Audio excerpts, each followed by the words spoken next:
Jornal Gente, na Rádio Bandeirantes, na Band News TV, dividindo com você o que disse há instantes em Brasília o ministro da Fazenda, Fernando Haddad, sobre negociações a respeito do tarifaço de Donald Trump. Última semana, sobretudo nos últimos 10 dias, vamos dizer assim, parecia haver uma abertura maior aos argumentos brasileiros, argumentos da diplomacia brasileira, sobretudo sob a condução do vice-presidente, mas também do Itamaraty. Havia maior sensibilidade. Nós não sabíamos se isso ia se traduzir já, numa mudança de postura. Então, é bom que o ponto de partida seja melhor. Mas, eu repito, o ponto de partida é melhor do que se esperava, mas nós estamos longe do ponto de chegada, então vai exigir muita negociação. Mas são duas nações, eu sempre faço questão de frisar, são duas nações que têm 200 anos de bom relacionamento. Então, se isso for levado em consideração, não há como não chegar a um bom acordo. E aqui no estúdio do Jornal Gente, Emanuel Pessoa, advogado, especialista em direito empresarial, colunista aqui do nosso jornal, hoje em edição extraordinária, para falar desse day after, do anúncio feito ontem por Donald Trump, primeiro enquadrando Alexandre de Moraes na Lei Magnitsky, na sequência, abrandando o tarifaço sobre produtos brasileiros exportados para os Estados Unidos. Emanuel, bom dia. Vou deixar para você escolher por onde a gente começa. Bom tarifaço dia. Ou Lei Magnitsky? Bom dia, Thaís. Bom dia, Pedro. Bom dia para todo mundo da audiência. Olha, dois temas muito espinhosos. Vamos começar com o tarifaço, porque ele afeta o bolso da população brasileira de uma forma muito mais significativa. Eu sei que nas redes sociais as pessoas preferem falar do Alexandre de Moraes por conta de polarização. Mas o tarifaço ele tem algumas consequências muito imediatas. Em primeiro lugar, ficou como exceções aproximadamente 18 bilhões de dólares das exportações brasileiras para os Estados Unidos. Antes que as pessoas pensem que isso foi uma vitória da negociação do governo ou um retorno do Donald Trump voltando atrás, a gente precisa entender o seguinte: o Donald Trump ele é midiático. Ele cria uma crise muito intensa, ele pauta as notícias e ele mesmo se vende como uma pessoa ponderada que reduz as tarifas. Então, ele simplesmente controlou a narrativa inteira e fez o Brasil seguir o ritmo dele. E aí, isso não quer dizer que seja uma coisa boa para a gente, ao contrário, é uma coisa ruim. Significa que nós temos que aprender como ter um melhor domínio da narrativa, porque isso também é importante quando se negocia com políticos. Particularmente, já era esperado, a gente falou isso aqui em programa anterior, que ele retornaria em vários itens àqueles que teriam a capacidade de afetar a inflação americana. Então, por exemplo, jatos executivos da Embraer, que a gente pode citar o nome da empresa porque só tem ela mesmo, o jato executivo da Embraer não tem concorrência no mercado americano, então ele não conseguiria substituir. Aumentar 50% prejudicaria as linhas aéreas. Por isso, voltou atrás. Cláudio Humberto está direto de Brasília conosco, trazendo também aí a sua participação aqui para o professor Emanuel Pessoa. Cláudio. Olá, muito bom dia. Essa decisão do presidente Donald Trump é uma decisão, eu queria que você explicasse isso, se tem essa informação. É uma decisão que diz menos sobre o Brasil, mas um contexto geral, né, de aquele princípio geral que chegou a ser anunciado pelo secretário de Comércio, que a tendência seria fazer exceção para produtos que não são norte-americanos, quer dizer, que os Estados Unidos têm dificuldades de produzir itens, né, e é por isso que não sofreriam esse impacto. Foi isso que determinou a decisão de promover ou de listar essas exceções de produtos, não só brasileiros, mas, enfim, dos demais países que não são fabricados nos Estados Unidos ou não são produzidos por lá? O governo americano agiu exclusivamente no seu próprio interesse e Donald Trump agiu também seus interesses eleitorais. Veja o seguinte: suco de laranja consumido diariamente pelos americanos. A gente vê em filme americano café da manhã, né? Suco de laranja, o café aguado, o ovo mexido e o bacon.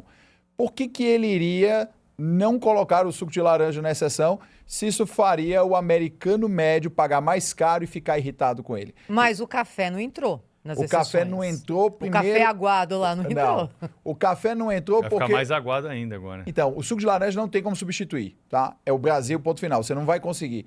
Mas eles conseguem comprar o café do Vietnã, que é um café muito mais intenso, e aguam mais um pouco e o café vai chegar parecido com o gosto do café brasileiro. Eles conseguem comprar o café da Colômbia.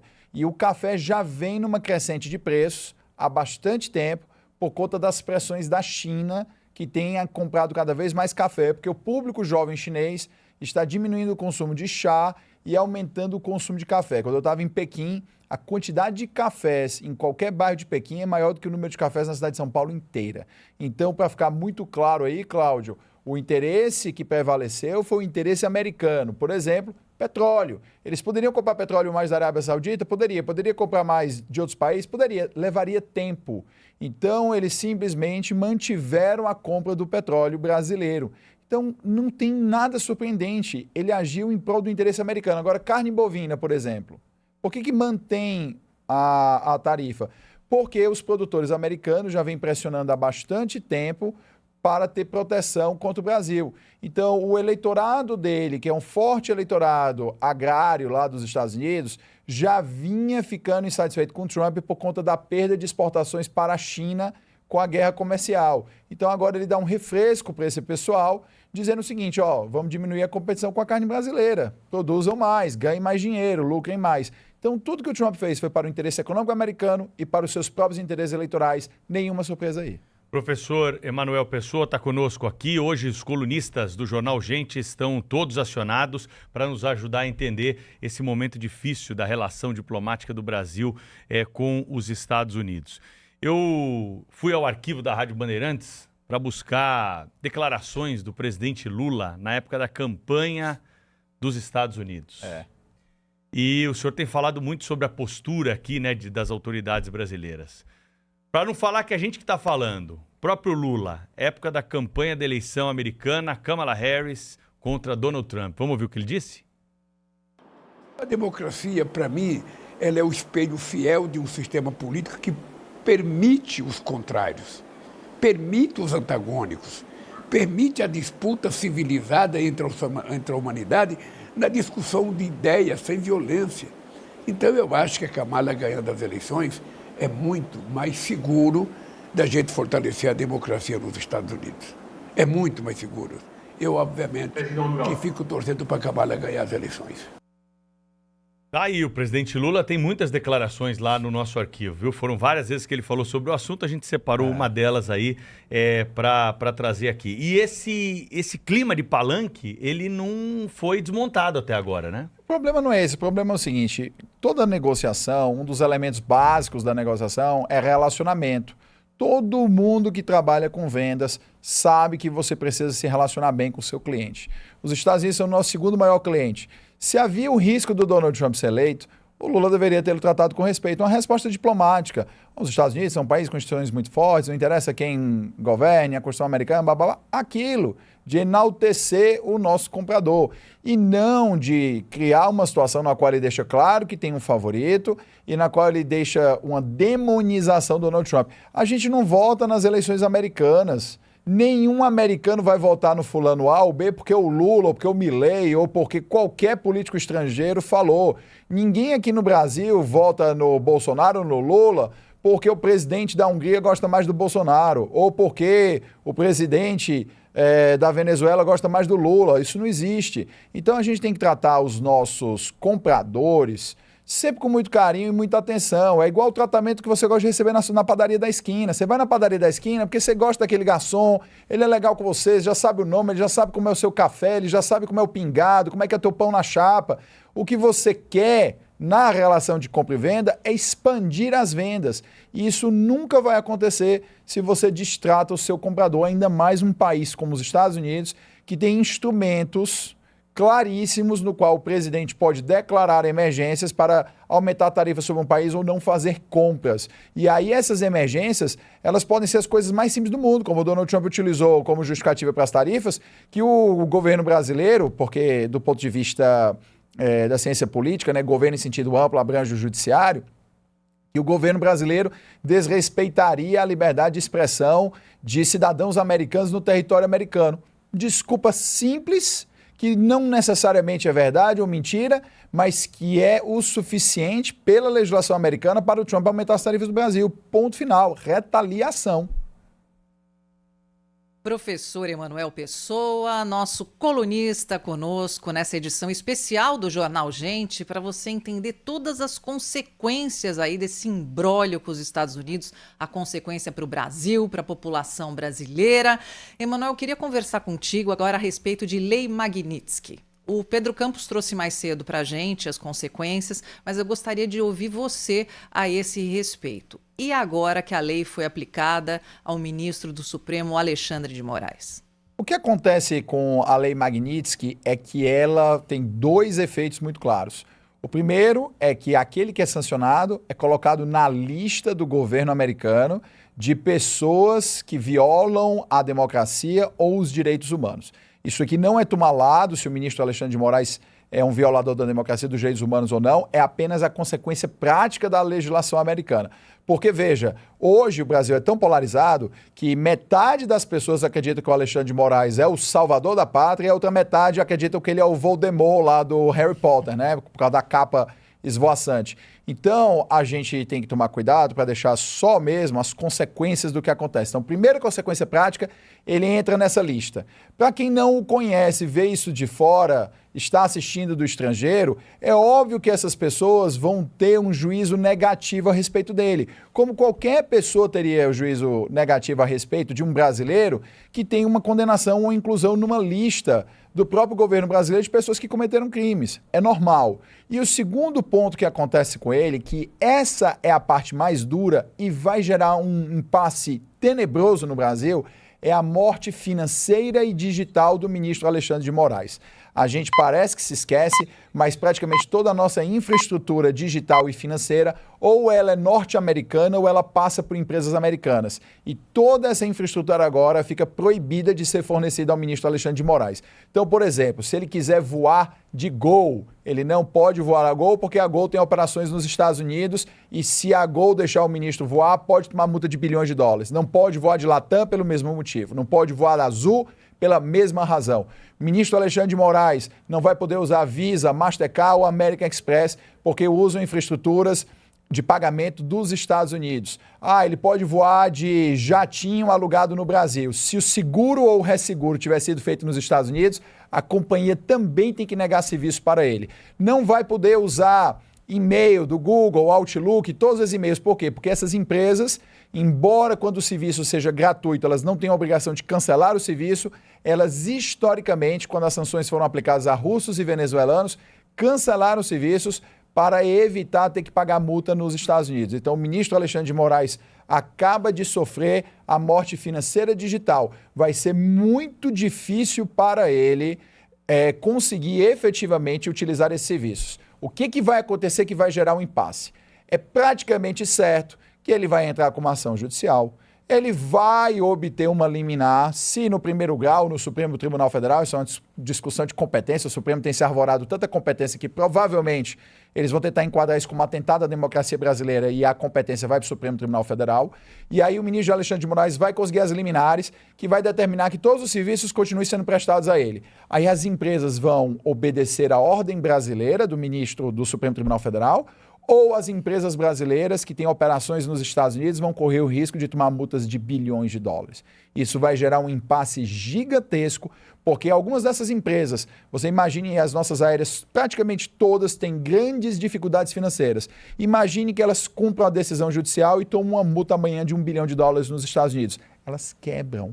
Então, vai ser um pouco complicado essa situação se resolver. E eu acho que essa era a real intenção do Donald Trump, gerar um impasse para que efetivamente esse assunto ficasse na ordem do dia. E imbróglio, aliás, por falar em imbróglio, vamos direto ali para a fonte da notícia, para Washington. O correspondente do Grupo Bandeirantes, Eduardo Barão, está na capital dos Estados Unidos com o dia seguinte a todas essas decisões que foram anunciadas ontem pelo governo Donald Trump, né, Barão? O que você conta para a gente? Bom dia. Olá, Thaís. Bom dia para você, para todo mundo também aí no Brasil, para a Soninha lá em Paris. Exatamente, é o dia seguinte depois das canetadas, né, que o presidente americano deu, tanto com relação às importações que o país faz do Brasil, e também com relação ao ministro Alexandre de Moraes. É claro que a decisão com relação aos produtos brasileiros acabou ficando menor do que muita gente no Brasil imaginava, né, com quase 700 produtos que foram tirados da lista, né? Terão apenas aqueles 10% que já tinham sido anunciados lá atrás, no primeiro tarifaço, digamos assim, do presidente Donald Trump. Mas o presidente americano vai enfrentar contestações aqui no Senado, né? Eu conversei com alguns senadores que já disseram que vão entrar com uma ação para derrubar esse decreto do Donald Trump por causa da emergência que ele dá. Um senador, inclusive, da Virgínia, já tinha conseguido derrubar o caso do Canadá, o caso do México, depois acabou passando na Câmara. Então é possível que isso também aconteça. E mais, de hoje até quarta-feira da semana que vem, afinal de contas, o tarifaço não entra em vigor amanhã, é bem possível que outros produtos acabem entrando nessa lista de isenção dos 50%, especificamente o café, que já foi tema, inclusive, de discussão aqui com o secretário de Comércio, Lutnick, dizendo que o Brasil exporta muito café para cá e esse café é necessário no dia a dia da economia americana. É sempre a visão da economia americana, que impactos terá na economia americana. E hoje também haverá, logo mais, às 10 horas da manhã, horário aqui de Washington, 11 horas da manhã, no horário de Brasília, uma sessão da Corte de Apelações, depois que juízes locais derrubaram a decisão do Trump com relação ao tarifaço de 10%, não é especificamente com relação ao Brasil, mas ele também pode sofrer uma diferença, uma derrota, se for mantida essa decisão dos juízes locais. Ou seja, de hoje até quarta-feira, quando o tarifaço ou a tarifa imposta, as tarifas impostas pelo Donald Trump entram em vigor, ainda o cenário pode ser diferente sobre alguns produtos e sobre essas decisões que são aguardadas na Justiça e no Congresso dos Estados Unidos. Obrigado, Eduardo Barão, direto de Washington, ao vivo aqui no Jornal Gente, contando pra gente um pouco mais das últimas informações a respeito desse assunto. Professor Emanuel, para despedir aqui do senhor nesse bloco, o que a gente pode esperar em relação às tarifas que foram mantidas? Há espaço para uma negociação, mesmo agora já da vigência da nova tarifa? O senhor acredita que é possível reverter algo a mais nos próximos dias? É possível sempre, né, fazer uma negociação. O governo americano ele não é fechado a você efetivamente poder discutir isso, mas o Donald Trump ele vai querer alguma coisa em troca. E o que vai ser em troca? Eu acho que a gente tem uma ilusão muitas vezes, causadas muitas vezes por paixões de redes sociais, de que a questão aqui tem a ver com decisões políticas, ou absolver ou não condenar o presidente Bolsonaro. O interesse americano é puramente econômico. Se o governo brasileiro deixar muito claro, voltar atrás na questão da desdolarização do comércio internacional, existe a grande possibilidade de que essas tarifas sejam revertidas ou para os 10% ou para 20%. O grande ponto do governo americano aqui é que o Brasil pare de insistir internacionalmente para que o dólar deixe de ser usado como padrão internacional. O Trump já deu uma entrevista dizendo com todas as letras que se o dólar deixasse de ser o padrão internacional, isso significaria para os Estados Unidos uma derrota tão grande quanto perder uma guerra mundial.